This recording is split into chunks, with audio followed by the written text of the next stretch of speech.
महा मी वॅस्ट्रो गायत्री जोशी। आजचा विषय आहे गुढीपाडवा। मित्रांनो, गुढीपाडव्याच्या दिवशी आपण संवत्सर फलश्रुती वाचतो किंवा ऐकतो, पण याचा अर्थ काय? संवत्सर म्हणजे काय? संवत्सर म्हणजे वर्ष आणि फलश्रुती म्हणजे त्या वर्षात मिळणारे परिणाम। हिंदू कालमापानुसार एकूण 60 संवत्सरे आहेत आणि ती चक्रकार पद्धतीने फिरत असतात।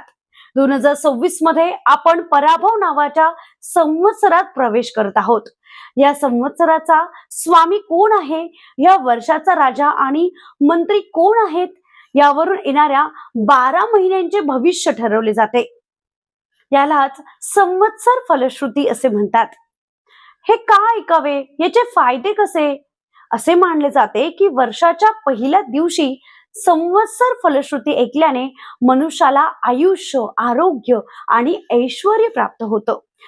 शास्त्र सांगतं तिथीचे श्रवण केल्याने लक्ष्मी मिळते, वाराचे श्रवण केल्याने आयुष्य वाढते आणि नक्षत्राचे श्रवण केल्याने पापांचा नाश होतो। संवत्सर फलश्रुती ऐकल्याने आपल्याला येणाऱ्या काळातील संकटाची पूर्वकल्पना येते, जेणेकरून आपण सावध राहू शकतो आणि चांगल्या संधीचा लाभ घेऊ शकतो। हे वर्ष ज्ञान आणि शक्तीचा संगम असणार आहे। हे भविष्य ऐकल्याने आपल्या मनातील भीती दूर होते आणि नवीन वर्षाचे नियोजन करण्यासाठी आपल्याला एक मानसिक बळ मिळते। आपण पाहणार आहोत की या नवीन पराभव संवत्सराचा तुमच्या राशीवर आणि संपूर्ण जगावर काय परिणाम होणार आहे। चला तर मग सुरू करूया। या वर्षाची संवत्सर संवाद श्रुती आणि महाराशी भविष्य। श्री गणेशाय नमः, श्री सरस्वते नमः। अथ संवत्सर फलम। प्रारंभी श्री गजाननाचे स्मरण केले असता सूर्योदय होता ज्याप्रमाणे तिमिर समूहांचा नाश होतो, त्याप्रमाणे सर्व विघ्नांचा नाश होतो। तो सिंधुरवदन देव उत्कृष्ट पावतात आहेत। सर्व कार्याची सिद्धी होण्याकरिता श्री गणपती, ब्रह्मा, विष्णू आणि महेश्वर यांना नमस्कार करून संवत्सर सांगते। नूतन संवत्सर सुरू होते आहे, त्या दिवशी घरोघर ध्वज व तोरणी उभारावीत, मंगल स्नान अभ्यंग करून ब्राह्मणासह देवांची, गुरूंची पूजा करावी। स्त्रिया व मुले यांना वस्त्रांकलांनी भूषित करून उत्साह करावा। ज्योतिषाचा सत्कार करून त्यांच्याकडून वर्षफल श्रवण करावे, म्हणजे हे वर्ष लाभप्रद होईल। प्रथम मंगल स्नान करून अमृतापासून उत्पन्न झालेल्या कडुलिंबाच्या कोवळ्या पानांचे चूर्ण करून पुढे सांगितल्याप्रमाणे भक्षण करावे, म्हणजे व्याधींचा नाश होऊन सुख, विद्या, आयुष्य व लक्ष्मी संपत्ती ही प्राप्त होतात। मिरे, हिंग, मीठ, ओवा व साखर यांच्यासह पुष्पांसहित कडुलिंबाचा या कोवळ्या पानांचे चूर्ण चिंच कालवून रोगशांती होण्याकरिता भक्षण करावे।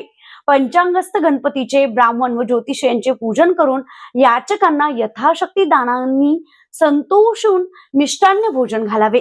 नाना प्रकारची गीते, वाद्ये व पुण्यपुरुषांच्या कथा ऐकून दिवस घालवावा, म्हणजे संपूर्ण वर्ष सुखाने जाते।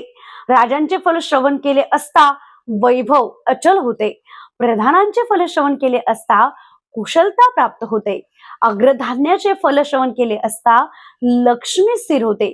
मेधाधिपतींचे फल श्रवण केले असता वाणी सुरस होते। रसाधिपत्यांचे श्रवण केले असता धार्मिक वृद्धी स्थिर होते। प्रतिवर्षी वसंत ऋतूत पुण्यकारक अशा चैत्र महिन्यात नवीन वर्षफल श्रवण केले असता पातकांचे ओघांचा नाश होऊन आयुष्य, यश व लक्ष्मी यांची वृद्धी होते।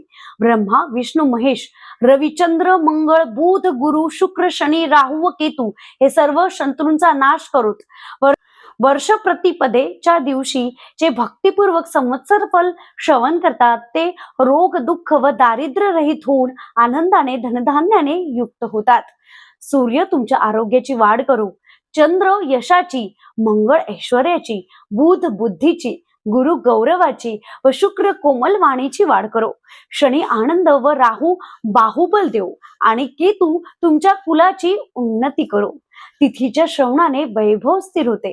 वाराच्या श्रवणाने दीर्घायुष्य प्राप्त होते। नक्षत्र श्रवणाने केल्याने पापांचा नाश होतो। योगाच्या श्रवणाने वियोग नाश होतो। कर्णाच्या श्रवणाने सर्व इच्छा पूर्ण होतात। ज्योतिषाकडून नित्य पंचांग श्रवण केले असता सिद्धी प्राप्त होतात। जगाच्या उत्पत्ती संरक्षण ल यांना कारणीभूत श्री महाविष्णूच्या नाभी कमलापासून उत्पन्न झालेल्या ब्रह्मदेवाचे आयुष्य 100 वर्षे आहे. त्यापैकी 50 वर्षे होऊन गेले. संवत्सरात पाण्याचा तुटवडा भासेल, मात्र खरीपातील पिके चांगली येतील, साथीचे रोग वाढतील, तसेच लोकांमध्ये भांडणे वाढतील. राजा गुरु असल्याने पाऊस चांगला पडेल आणि धान्य, फळ आणि दूध मुबलक मिळेल. यज्ञादी कर्म केली जातील. मंत्री मंगळ आहे म्हणून पाऊस कमी पडेल आणि धान्य कमी मिळेल. आग, चोर व रोगराई यापासून लोकांना त्रास होईल. भांडणे वाढतील. मेधाधिपती चंद्र असल्याने पाणी विपुल मिळेल आणि धनधान्य वाढेल. विद्वानांचा गौरव होईल. खरीपांचा स्वामी गुरु असल्याने पाऊस चांगला पडेल. धान्य व फळे विपुल मिळतील. संपत्ती वाढवून लोकांना आनंद होईल. रसांचा अधिपती शनी आहे म्हणून पाऊस थोडा पडेल. लोखंड महाग होईल. रब्बीचा स्वामी बुध असल्याने गहू, मूग, ऊस, भात मुबलक मिळेल. विद्वानांचा गौरव होईल. निरसांचा अधिपती गुरु असल्याने सर्व रत्ने, सोने, कापूस, सुपारी, चंदन हे पदार्थ पुष्कळ होतील. आद्रा प्रवेश ज्येष्ठ शुक्ल 8 सोमवारी 22 जून 2026 रोजी दुपारी 12:26 वाजता सूर्य आद्र नक्षत्रात प्रवेश करतो. त्याचे फल धान्य व कापड पुष्कळ होतील. धनधान्य वाढेल.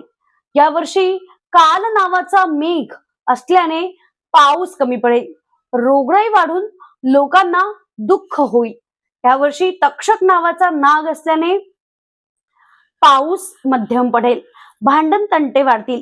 पशुपालन श्रीकृष्ण आहे म्हणून जनावरांना आनंद होईल. धनधान्य वाढेल. दूध दुभते भरपूर होईल. मेघनिवास माळ्याचे घरी असून रोहिणी नक्षत्र समुद्रावर पडले आहे, त्यामुळे भरपूर वृष्टी होईल. धनधान्याचे प्रमाण वाढेल. यावर्षी 3 आढक म्हणजेच पर्जन्यमान मध्यम असून यापैकी 6 भाग नद्या व पर्वत यावर आणि 4 भाग भूमीवर प्रमाणे इंद्र वर्षाव करेल. तिथीच्या श्रवणाने लक्ष्मी प्राप्त होते. वाराच्या श्रवणाने आयुष्याची वृद्धी होते. नक्षत्राने पातक जाते. योगाने रोगांचे निवारण होते. कर्णाच्या श्रवणाने चिंतित मनोरथ सिद्ध होतात. सर्वांच्या श्रवणाने नित्य गंगा स्नानाचे फल मिळते. हे शुभकारक वर्षफल संवत्सरा भावाच्या दिवशी जे भक्तीने श्रवण करतील ते वर्षभर सुखी होतील. इति संवत्सर फल संपूर्ण. श्री गजाननार्पणमस्तु. शुभम भवतु. अशाच सविस्तर महाभविष्यासाठी आणि गुढीपाडव्याच्या विशेष उपायांसाठी चॅनलला सबस्क्राईब नक्की करा. श्री स्वामी समर्थ.